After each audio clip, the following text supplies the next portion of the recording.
A man walks into a luxury hotel in Paris, wearing a flawless suit, carrying a polished briefcase, and smiling as if the entire world secretly owes him money. By the end of that same week, this man would sell the Eiffel Tower, not once, but twice. And the wildest part?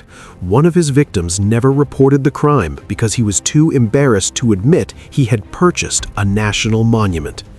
This is the true story of Victor Lustig, the smoothest con artist to ever glide through the 20th century, a man whose confidence was so finely tuned that he could bend reality itself. Today, we're diving into how one man convinced Paris that the Eiffel Tower was quietly up for sale. Victor Lustig didn't grow up dreaming of crime. He grew up dreaming of getting away with it. Born in Austria-Hungary in 1890, he was gifted with a dangerous combination of intelligence, charm, and an instinctive understanding of human behavior. As a teenager, he spoke multiple languages, read people like open books, and mastered one fundamental truth. People don't fall for scams because they're stupid, they fall because they want to believe. And Victor was the world's finest creator of believable illusions. He traveled across Europe scamming wealthy tourists on luxury cruise ships, and by the time anyone realized what he had done, Victor would already be miles away in another country. But in 1925, his path brought him to Paris, a city with a very big, very expensive problem: the Eiffel Tower. In the 1920s, France was struggling financially. The Eiffel Tower, originally built for the 1889 World's Fair, was never meant to be a permanent structure. It was rusting, decaying, and expensive to maintain. Newspapers openly debated whether it should be demolished. This was all real history, and Victor saw opportunity glowing through every headline. If the public already believed the tower might be removed, then someone clever enough could pretend the government was preparing to sell it. And someone with a forged government seal, perfect manners, and unstoppable confidence could even sell it to the highest bidder. Victor forged official government documents, copied signatures, and rented a luxury suite at the Hôtel de Crillon, a place used by real French ministers. From there, he invited 5 wealthy scrap metal businessmen to a private meeting. Wearing the persona of a government official, he claimed France was secretly planning to dismantle the Eiffel Tower and sell it for scrap metal. The men were shocked, but they didn't question him. Victor looked like an official, spoke like an official, behaved like an official. Confidence is its own language, and Victor was fluent. He took the businessmen on a limousine tour of the tower, pointing out rust, damaged rivets, and high maintenance costs. He talked about political pressure and public debate, echoing real discussions happening in the newspapers. Everything he said felt true because pieces of it were true. Among the businessmen, one man stood out: André Poisson. He was new to the scrap metal business, eager to prove himself, hungry for respect, and exactly the type of man Victor loved to target.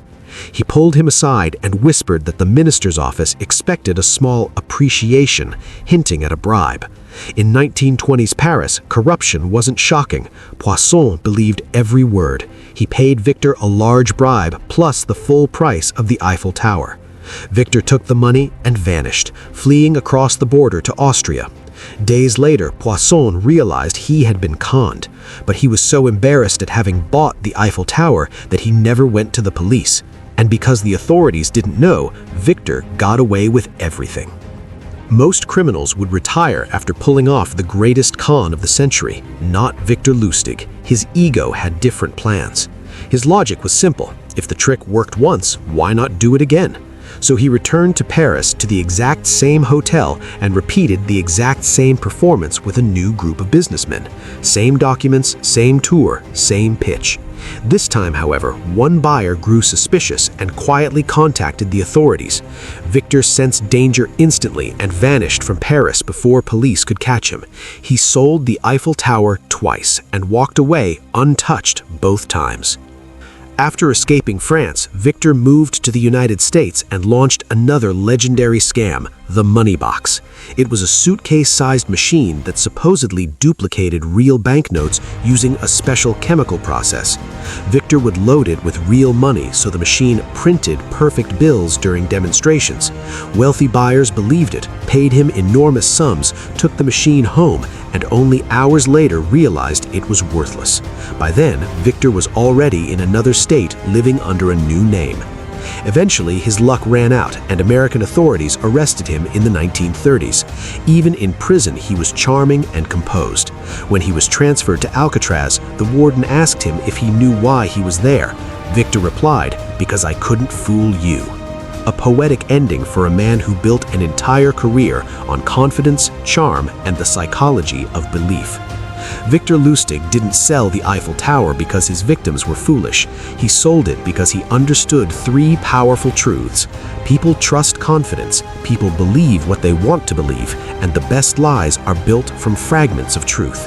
So next time you see the Eiffel Tower shining over Paris, remember that it once was, even if only on paper, owned by a man who perfected the art of persuasion. If you love unbelievable real-life stories, make sure to subscribe and join the adventure.